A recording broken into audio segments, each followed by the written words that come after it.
अब रुख करते हैं हासिलपुर का। हासिलपुर फतहपल चुक 65 कॉलोनी की रहायशी शहजादी अकील का मीडिया के तौसत से अरबाब इख्तियार से क्या कहना था, आइए मजीद जान लेते हैं उसी हवाले से वहां पर मौजूद अख्तर खान बलोच से। जी बिल्कुल ऐसे ही हासिलपुर के नवाई इलाका चक 65 फतेह कॉलोनी में मैं मौजूद हूँ। हमारे साथ शहरी खतून मौजूद है, आइए इनसे जानते हैं क्या मामला है इनका। अस्सलाम वालेकुम। वालेकुम अस्सलाम। क्या नाम है आपका? शहजादी अकील। क्या मसला है? मसला मेरा ये है कि मैं 65 फतेह की रिहायशी हूँ, फतेहपुर की। तो हमारे इधर महल्लेदार हैं तैरा और उसके हस्बैंड मोहम्मद अरशद। तैरा के साथ मेरा आना जाना था, मेरी दोस्त है पोलर पे आती थी मेरे पास ना काम करवाने के लिए, और उसकी सिस्टर और वो, ठीक है। तो यहाँ से मैंने पार्लर ख़त्म किए सिटी से, तो वो मुझे कहती कि हम कराची में पार्लर बनाते हैं, वहाँ पे अच्छी खासी इनकम है, तो हम कराची चलते हैं।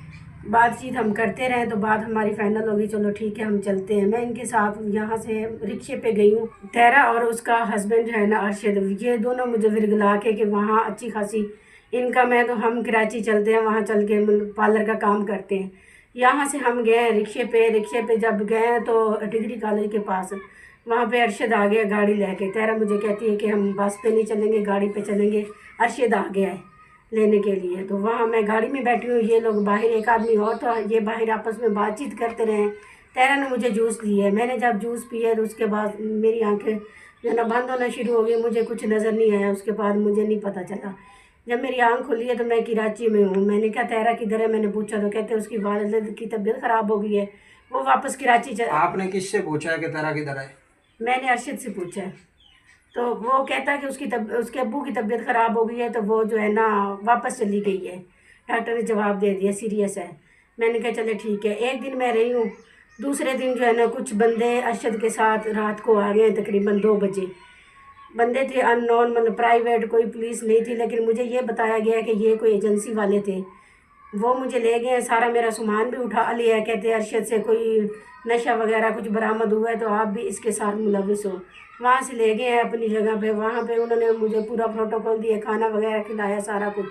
उसके बाद फिर उन्होंने कहा है कि कोई MNA है, ठीक है ना, उसके घर चले जाओ, यहाँ हम थाने में नहीं रख सकते, आपको हम कोर्ट में पेश करेंगे।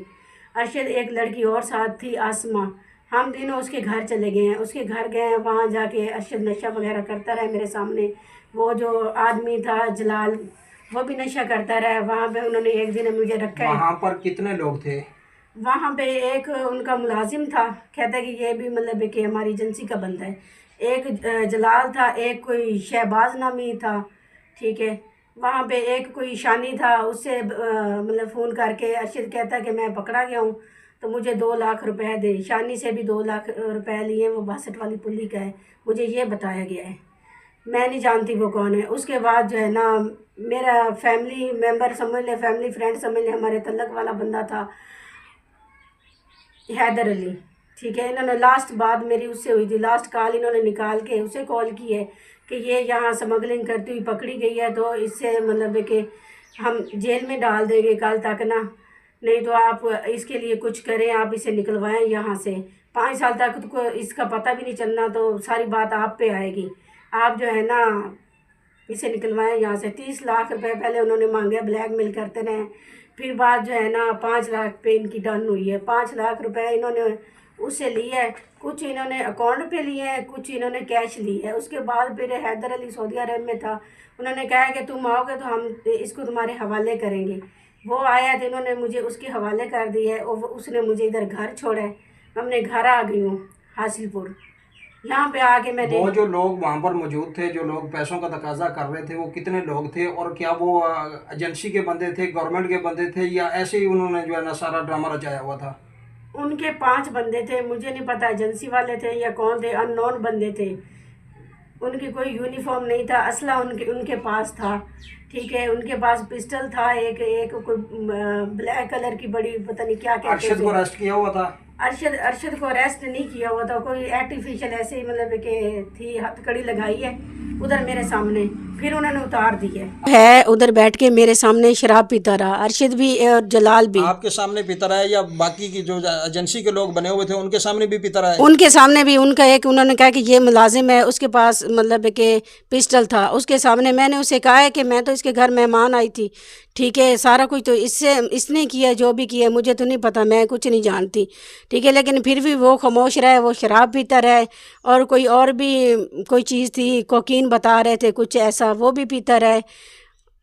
और गन पॉइंट पे इन्होंने, मतलब सारे इनके ग्रोह के बंदे थे, कोई एजेंसी या पुलिस नहीं थी, ठीक है। मैं भी मतलब माशरे में रहती हूँ, मुझे भी पता है, पुलिस नहीं थी, ना ही कोई एजेंसी थी, उनके बंदे ही थे। उन्होंने सब गन पॉइंट पे मेरी जो ज्वेलरी थी मैंने पहनी हुई थी वो सारी वो भी उतार ली, ठीक है। मेरे पास जो पैसे थे, अमाउंट कितनी थी? तकरीबन होगी 3 लाख। ठीक है जी, ज्वेलरी थी मेरे पास, मोबाइल थे, एक मोबाइल उन्होंने दिया, एक मोबाइल नहीं दिया। मेरे पास अल्ट्रा वॉच थी, ठीक है, एक दूसरी वॉच थी, एक मेरे पास छोटी डिवाइस थी, वाईफाई डिवाइस जो है ना, वो भी ले ली। और मेरा जो भी सामान था, मेरा मेकअप का सामान 1.5 लाख का मेरा मेकअप का सामान था, पार्लर का, मेरे मशीनरी वगैरह सारा कुछ उन्होंने लूट लिया, मुझे कुछ नहीं दिया। मैं जब वहाँ से वापस मकान पे आई हूँ तो वहाँ देखा तो ना मेरा सामान था ना कुछ था, वो भी अरशद ने गायब कर लिया, और वहाँ मेरी ज्वेलरी और पैसे वो भी मुझसे ले लिए। अब मैं यहाँ आई हूँ, मैंने एप्लीकेशन दी है। अच्छा, मुझे ये भी बताइएगा कि कोई नकद अमाउंट भी मंगवाई गई है आपसे, या आपके किसी रिश्तेदार से या किसी फैमिली मेम्बर से? हमारा तल्लक वाला आदमी था हैदर अली, ठीक है, उससे उन्होंने 5 लाख रुपए जो है ना वो उन्होंने लिए हैं, उससे मंगवाए हैं। वो अकाउंट के ज़रिए मंगवाए हैं या बाई हैंड कैश लिया है? कुछ अकाउंट के ज़रिए मंगाए हैं, कुछ बाई हैंड उन्होंने कैश लिए है। अच्छा, फिर उसके बाद क्या हुआ? उसके बाद मैं यहाँ आई हूँ, मैंने एप्लीकेशन दी है, ठीक है, एप्लीकेशन दी है। तो अब 14 तारीख की एप्लीकेशन दी है, पुलिस वालों ने कोई कार्रवाई नहीं की। मैं अकेली थी, मेरे पास कोई सपोर्ट नहीं है, मैं अकेली हूँ। उसके पास बंदे थे, गाड़ियों पे आए हैं बंदे, उन्होंने बातचीत की है, लेकिन मेरी कोई बात नहीं सुनी किसी ने। किस डेट को एप्लीकेशन दी आपने? 14/10 को। थाना कौन सा लगता है आपको? थाना सिटी हासिलपुर। अभी तक आपका मुकदमा दर्ज नहीं हुआ? नहीं हुआ, अभी एप्लीकेशन ही है, जो मुझे सपोर्ट करने वाला कोई नहीं है। अब अरशद जो है ना कहता है एप्लीकेशन वापस ले लो, नहीं तो मैं तुम्हें मार दूंगा, जान से मार दूंगा, धमकियां दे रहा है, कभी बंदे भेजता है, कभी कुछ करता है। मेरे हस्बैंड घर नहीं होते, मैं घर अकेली होती हूँ, अगर मुझे कुछ हो गया तो ये अरशद जिम्मेवार होगा इस बात का। आला हुकाम से क्या मुतालबा है आपका? मुझे इंसाफ चाहिए।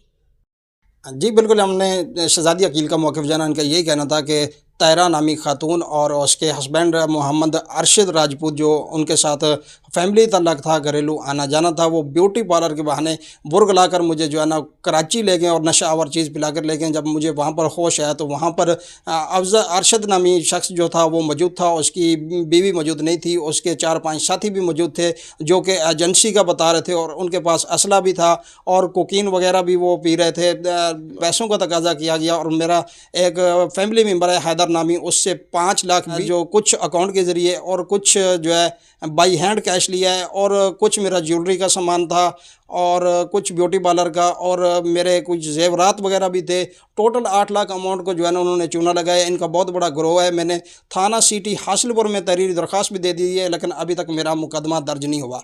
मेरा आला वज़ीर पंजाब DPO भावलपुर RPO भावलपुर से मुतालबा है कि मेरा मुकदमा दर्ज करके इनके खिलाफ़ कानूनी कार्रवाई।